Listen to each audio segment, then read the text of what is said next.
Good afternoon. It's just gone 12:30, so I think we'll start. Welcome everyone to Surrey Law Society's webinar on enhancing legal practice with AI and Microsoft Copilot, together with Bruce Penson of Pro Drive IT. This is a session provided by Surrey Law Society and one of a variety that are available to SLS members free of charge throughout the year. The Society also has a full programme of more intensive training courses, both in person and online, and those courses are available for viewing on the website. So do check out the website to see what might be relevant and of interest to your particular practice area. A little bit of housekeeping today. In terms of Q&As, there is a Q&A box, so please place your questions within the Q&A box, or should you have any questions, you can also use the raise your hand function. This course will be recorded and will be made available to those who have both attended and registered to receive a copy or recording later. Today's course relates to AI. It's a subject that we're hearing a lot about. It has significant potential to change the ways in which we work, and not only the way we work, but also the way we live our lives. Today's course is going to focus on the current state and an update in terms of where we are with AI, the benefits of AI in our legal practice, together with an introduction to Microsoft Copilot. Delighted to be joined by Bruce of Pro Drive IT, who will be leading us in today's webinar. Bruce is the Managing Director of Pro Drive IT and has a particular interest in cybersecurity and business productivity. Bruce, welcome, and over to you. Thank you very much, Kieran. Much appreciated. So let me just share my slides. Bear with me a second. Okay. So what I'll do is I will skip the introductions because Kieran has just very kindly covered that. So we're going to go straight into the current AI landscape. It's just really a sort of bit of an update. Now, where we are right now, AI is present in a number of areas. Specifically around AI, I'm talking about the generative AI that you've been hearing about on the news for the past 18 months or so. So one area where we're starting to see more of this is in what we call line of business apps in the IT sector, but this, for the legal sector, you're talking specifically things like case management, applications, dictation, that kind of stuff. It's still fairly early days on that, but we're seeing starting to see some development. The area where most people are familiar with generative AI is what we call chatbots. So this is like a ChatGPT. Microsoft have their own one called Copilot, which we'll get onto in a bit. And this is where you're essentially chatting either through text, voice, feeding in photographs, that kind of things, and you get basically a text response.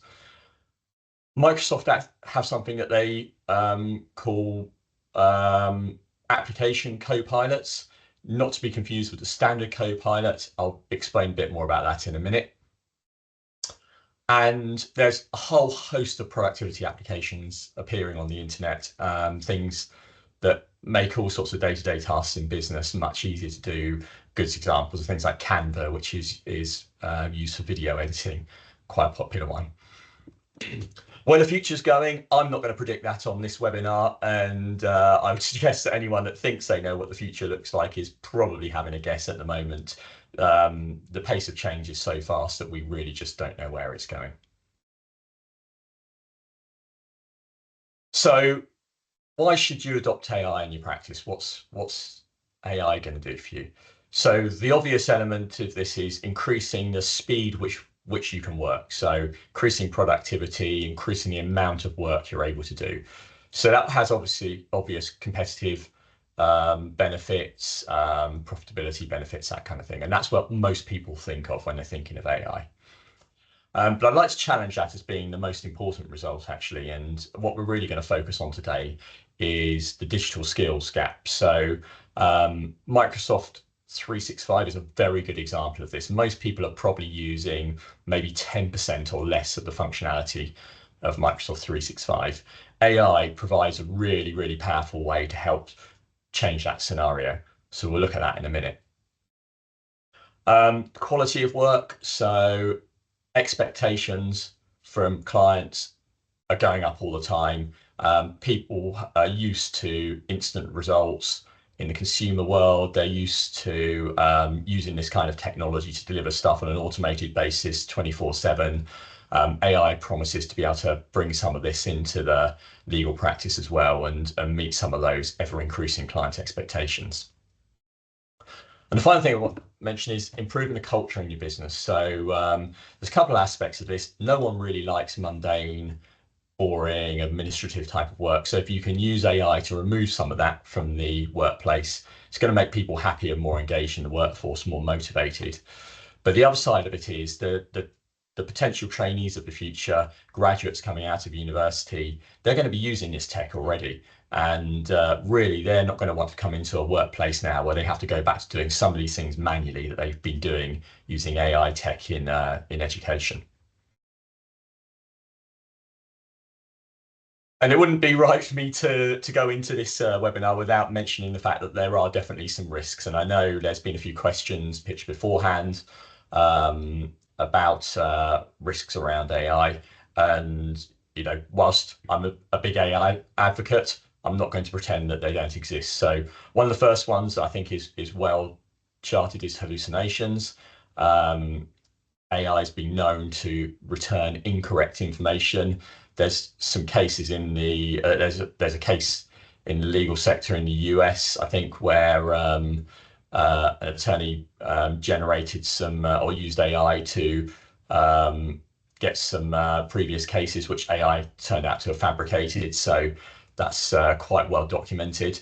There are privacy issues as well. The power of these AI models is that they can suck in vast amounts of data. In fact, any data they can get access to, they will suck it in and they will produce their content, their responses based on that data. So got to be very careful what data you allow AI to feed. And the quality of the data as well is, you know, if you put rubbish into it, it's going to generate rubbish back, basically. So think of AI as a really, really intelligent person that doesn't know anything about you and knows only what it can read. And if that person is reading incorrect or poor information, then, you know, the responses they're going to give is going to be similar. There are various issues around copyright. I won't go into that too much now, but there's some outstanding cases, I believe, where AI's allegedly harvested copywritten material. But what I will draw attention to is I think AI can become a bit of a vanity project for businesses. So it's obviously a fast-moving field. There's lots of organizations out there who are thinking, oh, we need to do something about AI. Let's go and spend a bit of money on it. But unless you've got this well-planned, well-executed, and people are engaged, it can easily be wasted money. And AI is not cheap to implement. And just the final one, it's a bit of an elephant in the room, this. I do believe there's quite a few environmental concerns that are starting to surface around the use of AI. It requires huge amounts of computing power. And obviously there's implications on that in terms of carbon generation based on where electricity is coming from. Particularly if you're looking at your sort of carbon usage in your business, then that might be something you want to consider before implementing AI. But just remember that AI is still a machine. So if you're worried about AI just replacing your role, yes, there's going to be some impacts on the job market for sure. But think of AI as more of a very intelligent assistant rather than a replacement. And if you think about it that way, then some of the concerns about the accuracy of information it generates, its impact on the workplace, etc., you can start to reframe them a bit then. So today we're going to be talking specifically about Microsoft 365 Copilot. So I'm going to do some demos, which is going to form the main part of this presentation in a minute. But I just want to be clear about what Microsoft 365 Copilot is, because there's lots of confusion from Microsoft's terminology. So Copilot is a term that a lot of software companies, not just Microsoft, use to describe their AI assistants. So you'll hear this term elsewhere from other software providers as well. Specifically when it comes to Microsoft, when you hear of Microsoft Copilot, usually they're referring to their chat engine, their AI chat engine. So it's essentially Microsoft's version of ChatGPT, if you're familiar with ChatGPT. Then you've got lots of Copilots that sit in specific applications in Microsoft or suites of applications. I'm not going to go through all of them today, but the one we're going to talk about is Microsoft 365 Copilot. So this works within your Microsoft 365 applications. Just to illustrate the difference a little bit more between Copilot and Copilot for Microsoft 365.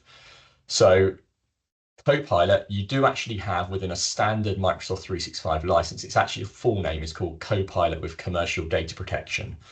So just to explain what that means, if you go to the Microsoft Copilot chatbot and you've got a Microsoft 365 license and you're signed in, you can go to that via a web browser. So you can use the Microsoft Edge web browser. I think I've got a screenshot here.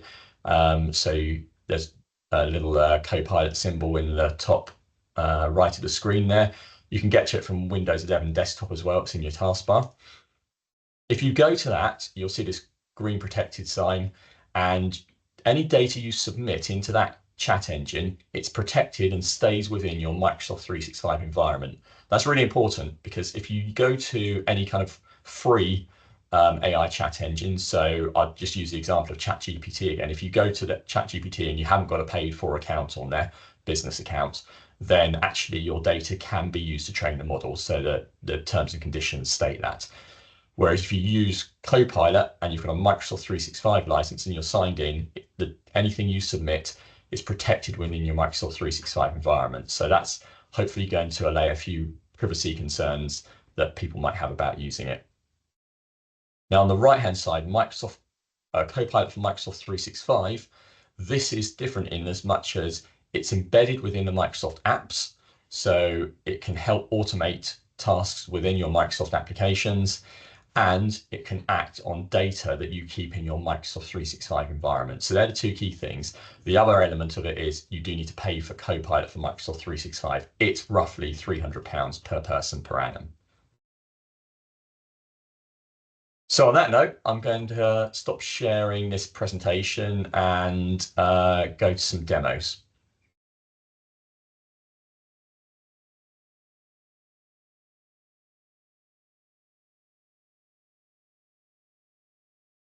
Okay, so to start with, we're going to have a little look at Copilot within Microsoft Teams. Now, the first part of this is there's actually a chatbot, similar again to ChatGPT in the way it works. You'll see it in Teams on the left-hand side. You can also access it from Outlook, and you get a chat window. So the difference, as I said earlier, between this and using something like ChatGPT is that this can query the data in your own Microsoft environment. So what's that mean? That means emails, any communication messages on Teams, any data stored in OneDrive or SharePoint. Importantly, it's anything that you have permission to access. If you don't have permission to access it, when you use Copilot, it won't return any information on that data. So the first demo I'm going to do is just to show how Copilot can be a really good, powerful search tool. So this demo I did a little while back when the football was on, but we had a Euro sweepstake in the office. And so I want to know what team I have. Now, I know this was in a document somewhere. I don't know how it was shared. It might be on our SharePoint somewhere in our files. It could have been on email or Teams, but I know the information was somewhere. So asking Copilot for it's much quicker than going and searching in 3 or 4 different applications for a file whose name I can't remember. So let's just ask Copilot, see what happens.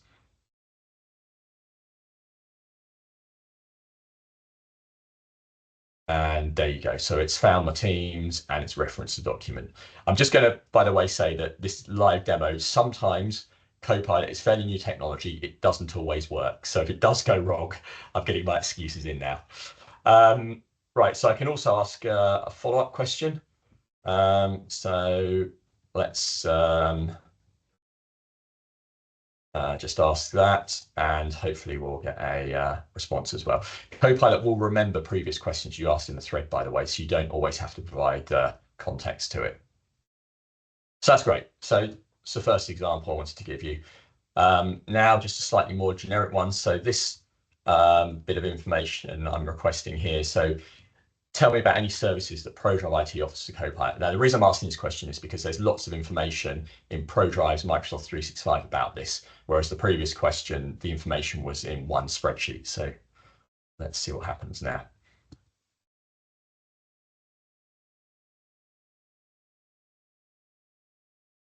Okay, so you can see here we've got a nice succinct response, tells us about the services that we offer, training, and all the webinars and that kind of thing that we're doing as well. And it's referenced the documents that it's pulled that information from. It can also pull this information from emails and chats and that kind of thing as well. And if I ask this question again, it might give me a slightly different response. So again, really, really quick way of finding that info out. If you were to go and do that manually, it's probably going to take you at least 5 or 6 times as long, maybe longer. Now, us are in Teams, and this is, I think, at the moment, one of the most powerful elements of Copilot is the ability to summarize meetings, bookings, that kind of thing. So firstly, I'm going to just demonstrate Copilot's ability to review things like calendar. So if I wanted to do a meeting, so I want to do our Teams meeting with my colleague Chris next week, just to discuss the next webinar for Surrey Law Society. So I could go to Chris's calendar, look at my calendar, run alongside each other, and look for a spot, or I could just ask Copilot. Hopefully it will be able to find some availability. And there you go, straight away. Now, let's say I want to create that meeting. So going to the Meet part of Teams, new meeting. So for those of you not familiar with creating meetings from Teams, by the way, because I know a lot of people still create them from Outlook. If you're creating a Teams meeting, it's much better to create it from within Teams. You get way more options, and specifically if you're using Copilot, you get some additional options as well. So I'd always encourage people to create meetings from Teams now going forwards. So we can see here it's given our usual meeting information that we get from Outlook, but we've got another bit here called Add an Agenda.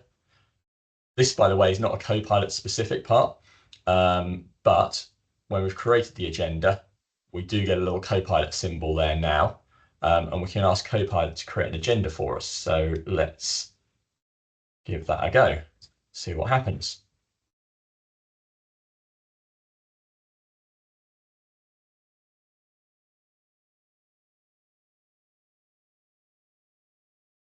There we go. So it's given us a sample agenda there. Now, as with anything in AI, you're probably not going to want to use it exactly as it is. Maybe make some changes, delete a few bits, but again, it just saves time. It saves that thinking time as well when that point where you're just getting started with something. It takes you a little while to get going because you're just trying to get the basics down. Something else that's worth noting in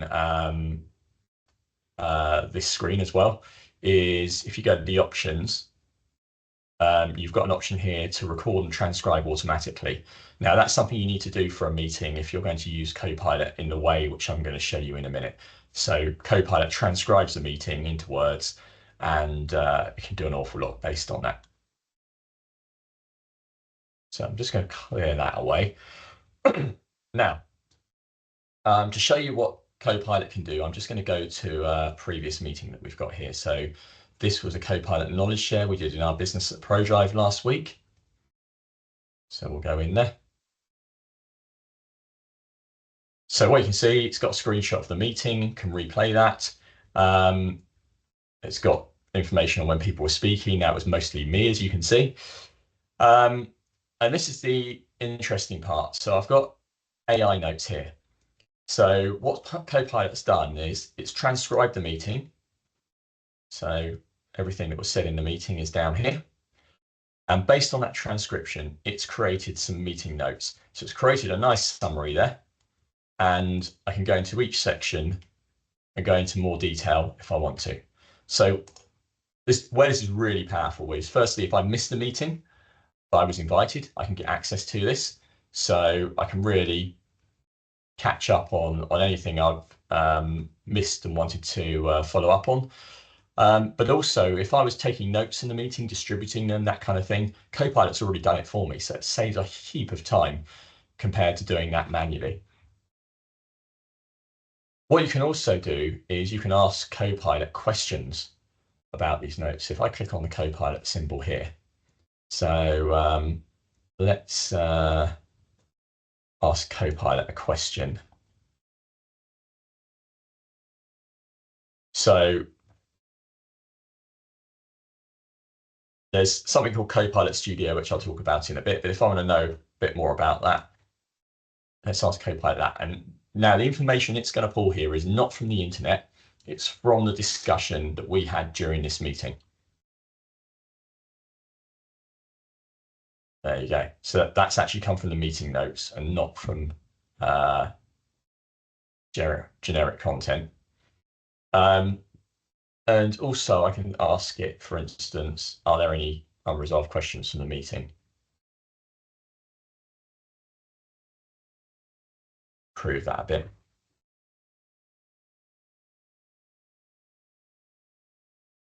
And let's see what happens. Again, it'll pull this information from the meeting text. Hopefully, so no questions unresolved. Okay. So that's a good way to summarize a meeting. But if you wanted to go to, say, I don't know, an older meeting, hopefully this will work.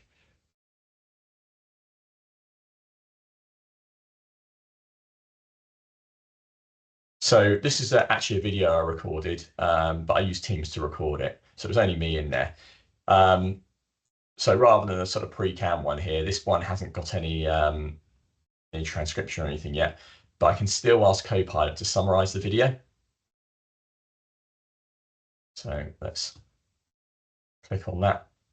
So essentially now it's going to go through, transcribe this recorded video and summarize it at the same time.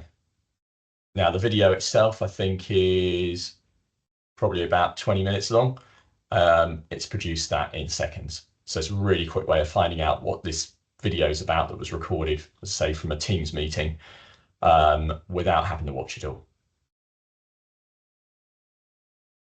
Okay, so that's all the things I wanted to cover with Teams. I'm also going to just delve into Outlook very quickly because there's a couple of really useful elements that Copilot can do to speed up things in Outlook too. So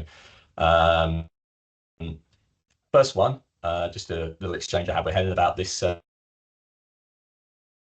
You'll see if you apply a summary on the top right. So if you've got a chain of emails, it's been sent, you just open the latest version of that email. A really good example of this is where you've been on holiday, people are involved in a conversation, you've got, say, 20, 30 emails, you don't really want to open and read them all, or you open the most recent one and there's loads and loads and loads of change. You can just click the summarize button and find out exactly the sort of key stuff, and you can catch these links that it generates to go to that part in the email. So that's a brilliant time saver if you've been on holiday. I went on holiday recently, came back, the usual several hundred emails. This saved me a whole heap of time. Also, within Outlook,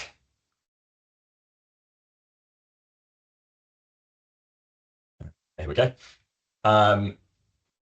There's some other functions now with Copilot. So if I click on the Copilot symbol, then when I'm creating a new email, I can draft a new email. So I can tell Copilot, draft an email to confirm a webinar that we've booked, or if I've already written an email, like I've got here on the screen, Copilot has something called coaching. So our team use this a lot when they're sending emails out, just to make sure the tone of the email is right, particularly good in a customer service environment. So there you go. It's asking me to be more enthusiastic. So there we go. A few things to learn there. And it gives you things about the sentiment and the clarity of the email as well. So coaching is really useful. And the final thing I'll show you with regards to emails is just going back to Teams.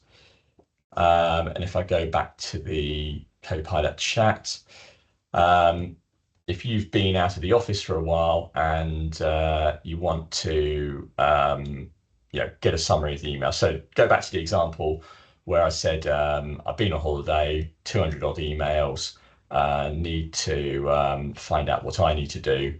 So if I wanted to summarize action points from unread emails in the last week. Now, hopefully, this is where I find out some emails have come in whilst I've been doing this webinar that shouldn't be disclosed. Hopefully not. There we go. And we'll see what comes up.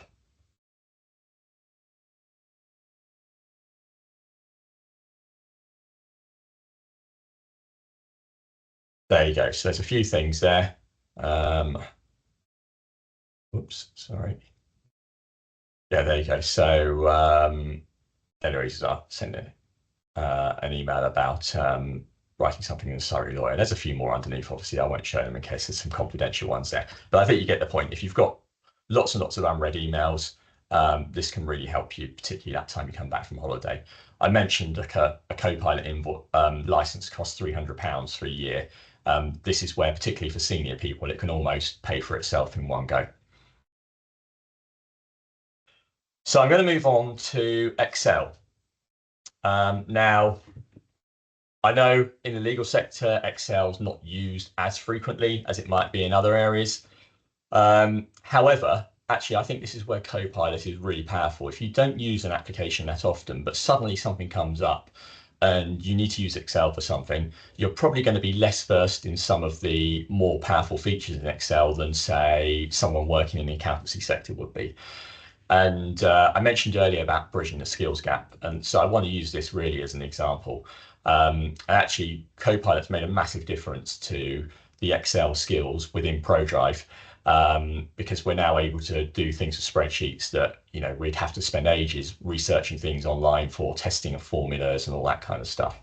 But Copilot allows us to actually do that from within Excel. Now, I will say at the moment, Copilot in Excel mostly has to work on data that is sitting within tables, but I suspect that will change soon because it's quite a fast-moving, development cycle. So, very first thing is you can ask Copilot to perform analysis on data. So we'll do that quickly, and hopefully it will come up with some trends.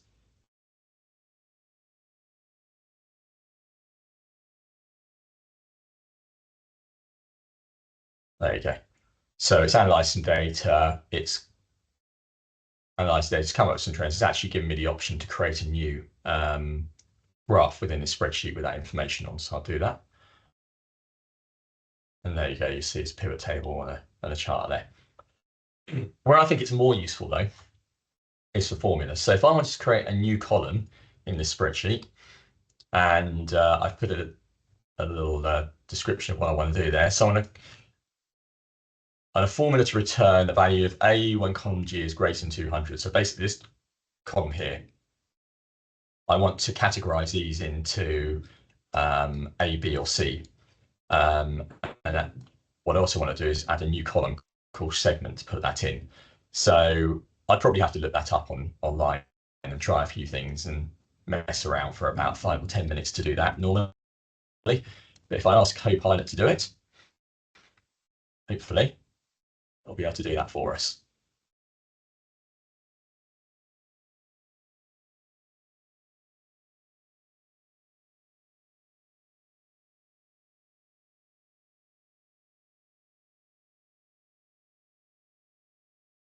the danger of doing a live demo is that these things don't work or take much longer than you're expecting. So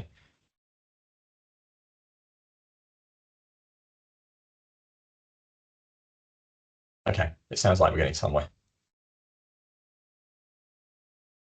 I should say that normally when I do this, it appears almost immediately the answer. So there's obviously a bit of a delay in the system today.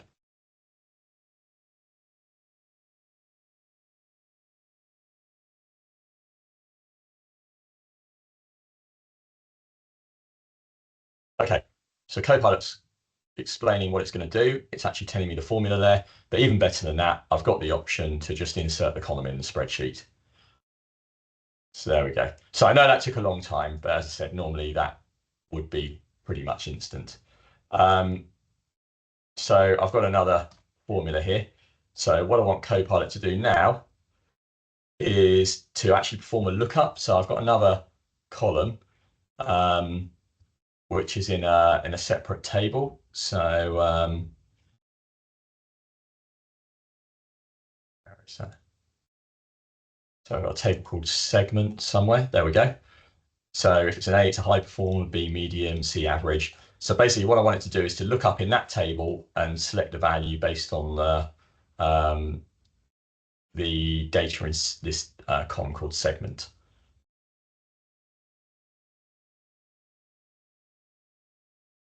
Hopefully it'll be a bit quicker this time.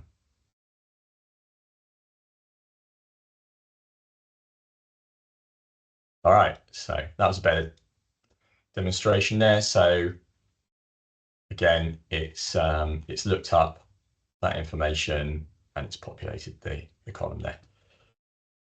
So final one, I'm just going to show you conditional formatting. So it can be a bit faffy in Excel sheets, but again, Copilot can save quite a bit of time there. So if I just wanted to do conditional formatting on this column I, the total price, then hopefully it can help us out there as well.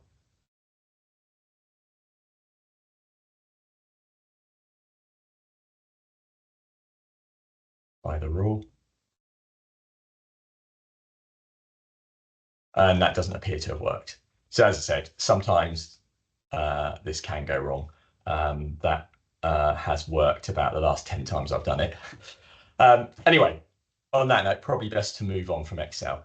So I'm going to show you some things in Word. Now, hopefully these will be maybe a little bit more aligned with some of the specific challenges in the or specific workloads you have in the legal sector. So I'm going to open a copy of Pro Drive's Master Services Agreement here.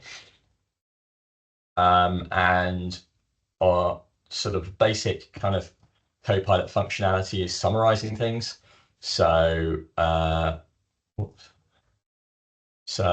let's ask it to summarize any key sort of terms that we need to know about before signing that document. See what we come up with. So you can see. So Copilot has summarized the document. Obviously, this is not a replacement for reading the document, but if you just need a brief summary, maybe it's a first read or just sort of to summarize it for the purpose of explaining to someone else, that might suffice. Now, one of the things that I kind of like using, one of the prompts I quite like using, is if you need to summarize something for someone who's, you know, say it was someone who's really not familiar with legal documents, then a prompt that I quite like using is to explain it to someone younger. So let's say for this one, explain this agreement to a 15-year-old. So it's kind of when I'm trying to explain agreements to some of my colleagues, they're not 15 years old, but this is quite a good way of doing it. So there, it's really simplified it now. And you can ask specific questions as well. So if I go up here, it's giving me a summary, but it's not really telling me how long this agreement lasts, or it's mentioned a service specification as well. So let's ask it to tell us a bit more about what the service specification is.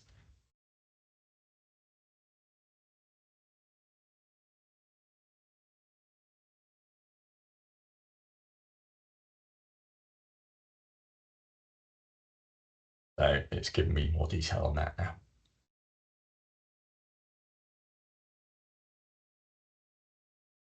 What you'll see here as well is it's actually referencing where it's getting this information from the document, so I can actually go to those points in the document if I wanted to.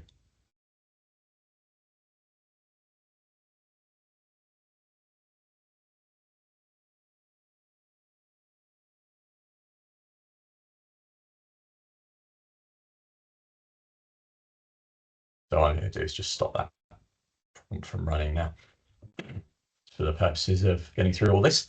So just being something a little bit more advanced you can do. So Copilot can actually look at multiple documents across your system, across your Microsoft 365 system. Now I've actually got a second version of this document. So this one is V1. Oh, sorry, hang on. Not the prompt that I was going to put in. So this is V1 of the document. But actually what I want to do is compare it to a second version that I've got, a V2 version. And I've got a prompt here to put in. So let's see what it says.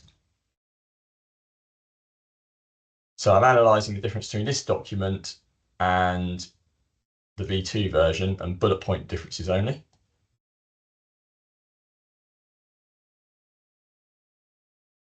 See what we come up with for that. So here we go. So it's telling me what the differences are between those two documents. So this is a real time saver. If someone sends me a new version of a document, it's not kind of marked up with document control, that kind of stuff, which happens occasionally. And then you're trying to work out what's different between those documents. You can spend ages analysing it, especially if this one's 35 pages long. So that's a huge amount of time. And as you can see, it's firing this out in a matter of seconds, really. So that's a big time saver. And if actually I wanted to know a little bit more about one particular section in there, so there's a bit on data protection. So let's ask Copilot for a little bit more information on that.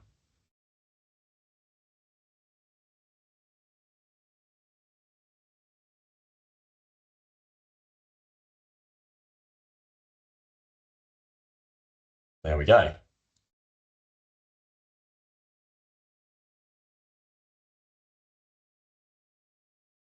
So again, a huge time saver there. So some other things you can do with Word which are quite useful is when you go into, if you have Copilot, if you go into a new Word document, so you've got this ability here to draft a document with Copilot.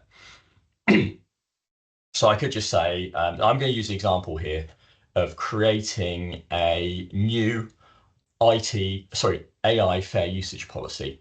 Now, I've actually got an existing policy for IT systems usage, and I've gone online and I've downloaded this sample AI template that someone else has published. So what I want to do is use my existing IT usage policy as a sort of base template, and use that new document I've downloaded in order to help Copilot sort of populate the new document. You can actually reference documents specifically by doing this sort of /, and it can be useful to get Copilot to be more accurate. Let's just see if it's going to do that. IT systems usage, yeah. So just making a few amendments on the fly here. And I want to do that sample AI one. So there you go, it's found it there.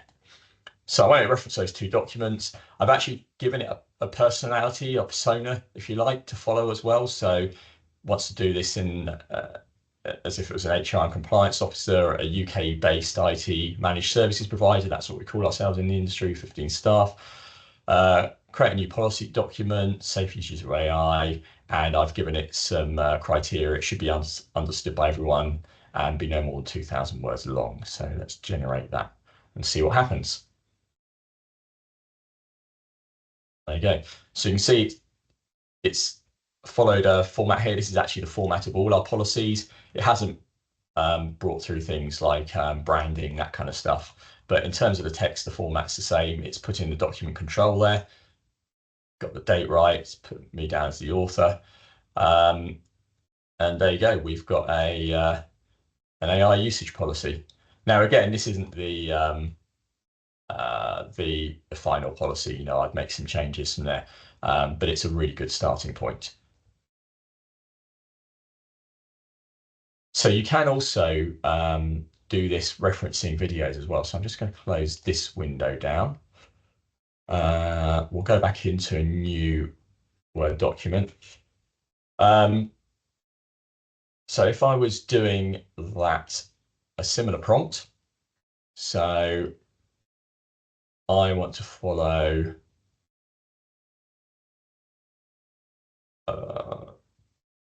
let's just give it a different procedure. So what I'm asking it to do here is to create a cybersecurity incident response plan.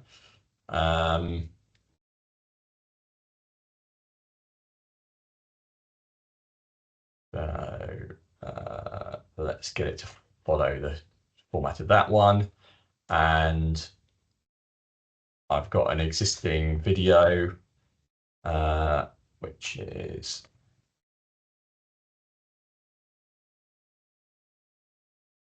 hopefully, nope, it's not going to find it there. Again, danger of a live demo. So let's see if I can just refer to it this way.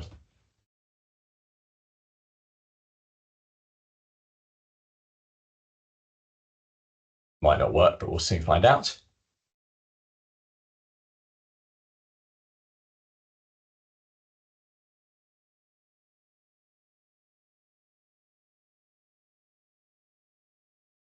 So it's actually based that on a video that I've already got here, which is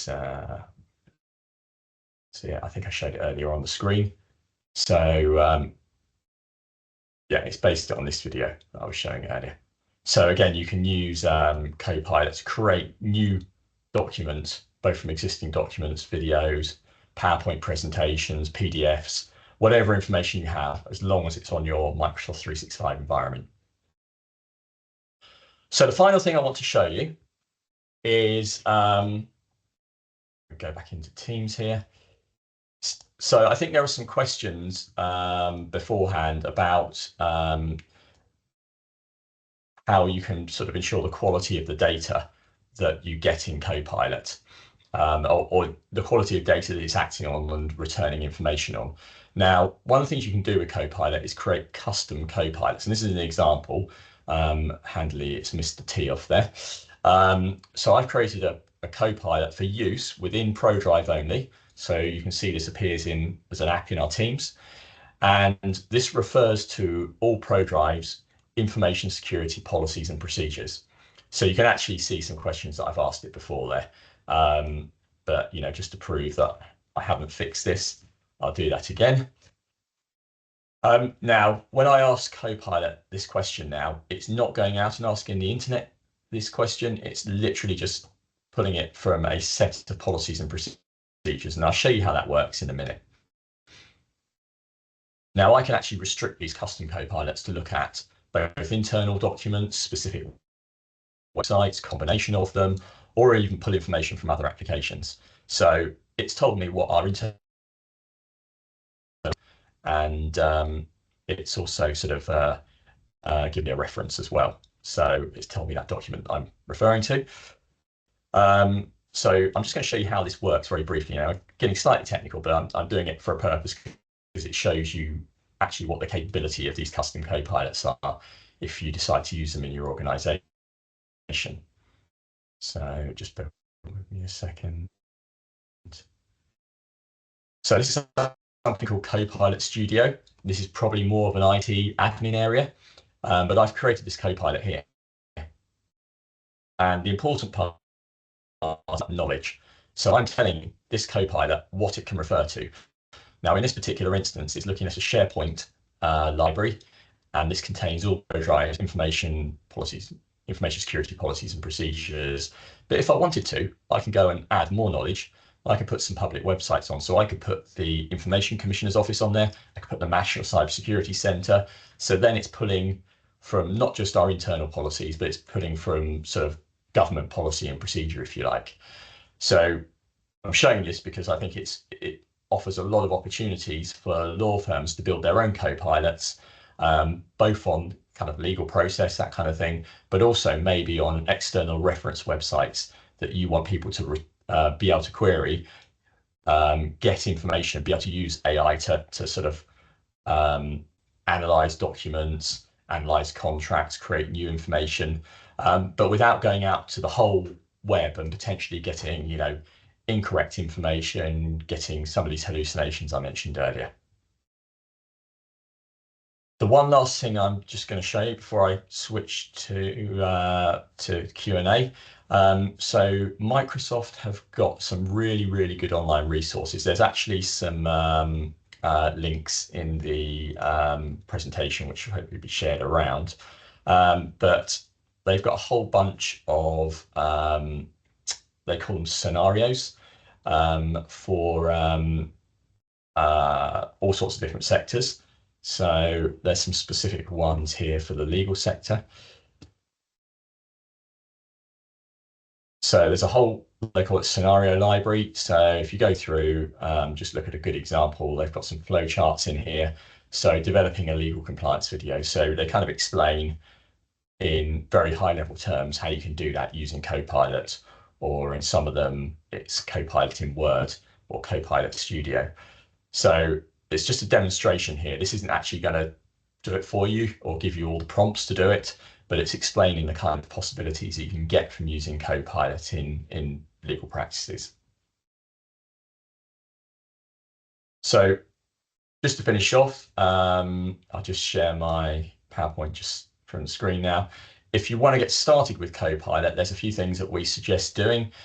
Firstly, you've got to have the engagement of your team doing this. There's no point trying to force Copilot on people. You'll have people in your organization probably who are excited by AI, who'd like to know more about it and be happy to participate in a pilot program.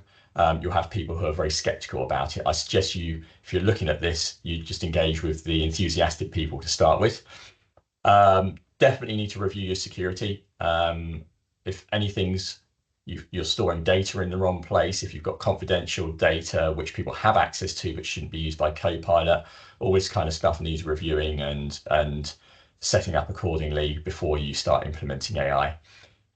And obviously training people is important, but sharing success stories. You know, if someone has a prompt that works really well, saves them loads of time, that kind of stuff will get the more pessimistic people interested in AI. In terms of how we deploy it, we recommend that you start off organizing a kind of a bit of a show and tell for your team, a little bit like what we've done today here on this webinar, and then move on to a pilot program. So have a small number of people who, as I say, are enthusiastic about AI, get them involved, get them sharing prompts, get them publicizing their successes to the rest of your team. Once you've kind of done enough with that pilot program to really sort of demonstrate a decent return on investment, then you can start going live to other areas of the business, obviously with the right sort of security in place. So I'm going to stop sharing now, and I think open the floor to questions.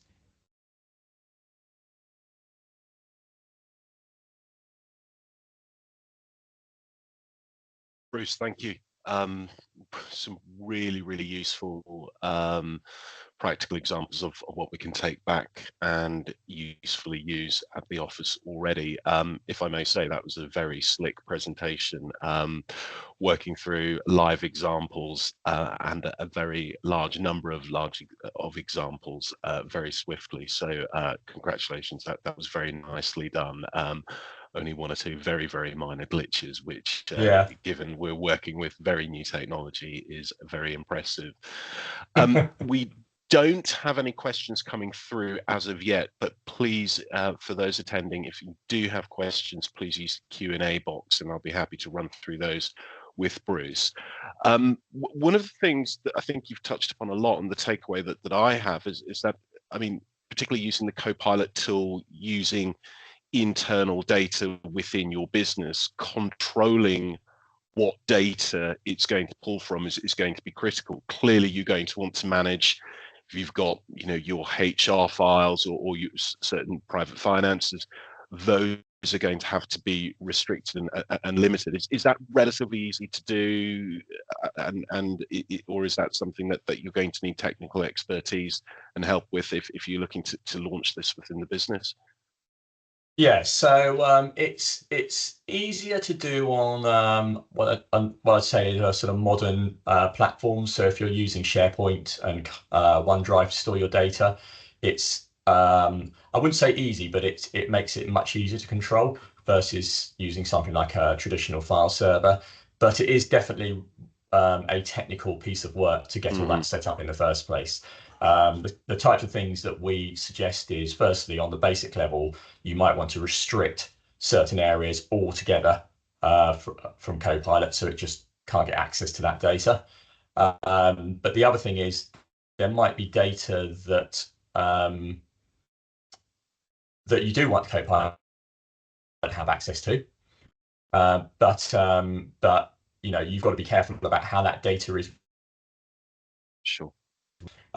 So one of the things to consider, so that if Copilot surfaces it, that the person or confidential. Thank you. I lost you a little bit there, but thank you very much. Can Copilot interact with some of the platforms, the know-how platforms that many attendees will be familiar with, such as LexisNexis or PLC, or are they going to be standalone in terms of the AI apps or applications that they will use?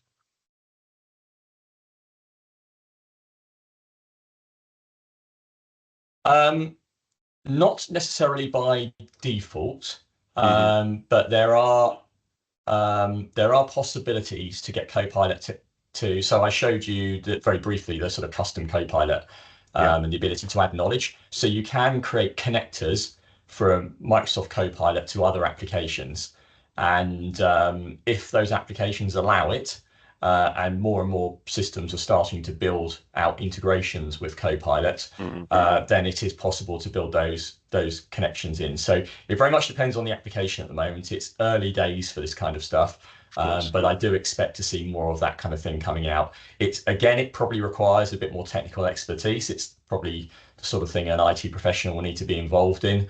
But yeah, I'm sure that sort of stuff is going to be coming down the line. Great stuff. Looking forward to that. The ability to summarize complex data briefly to at least initiate a project or piece of advice would be something that would be of significant value to my team. I don't have any further questions coming through in the Q&A. It might be that people may want to ask direct rather than on this platform. Are you open for people to reach out to you with the odd question by email? Of course, yeah. I think my contact details has been shared, so more than happy to do that.